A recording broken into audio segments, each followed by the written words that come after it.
നിങ്ങൾ ദുബായിൽ ഡ്രൈവർ ഇല്ലാത്ത ടാക്സിയിൽ യാത്ര ചെയ്യോ? എന്നാ ദുബായിൽ ഇപ്പൊ അത് നടന്നുകൊണ്ടിരിക്കുകയാണ്.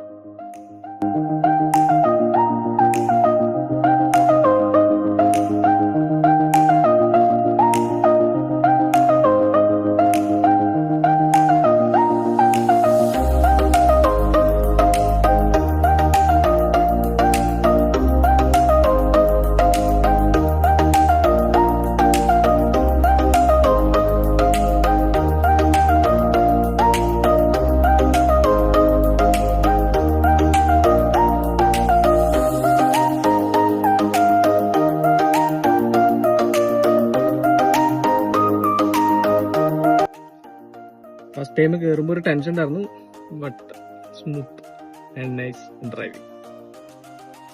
ദുബായ് RTA ഹെവിലി ഇൻവെസ്റ്റ് ചെയ്യുന്നുണ്ട് സ്മൂത്ത് ട്രാൻസ്പോർട്ടേഷന് വേണ്ടിയിട്ട്. ഇതിപ്പോ Dubai RTA smart mobility plan ആണ്. ഇങ്ങനത്തെ ഇന്നോവേഷൻ ഇവർ കൊണ്ടുവരുമ്പോൾ അതിന്റെ ഒരു പോസിബിലിറ്റീസ് അവരിപ്പോ കാണിച്ചു തരാണ്. ഇതല്ല, ഇതിൽ കൂടുതൽ ഇനി പാര ടാക്സി വരാനുണ്ട്. അപ്പോ ഇതൊക്കെ ഫ്യൂച്ചറിൽ ഉള്ളതാണ്.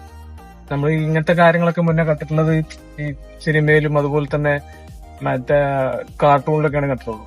അപ്പൊ അതെല്ലാം റിയാലിറ്റിയിൽ വന്നുകൊണ്ടിരിക്കുകയാണ്.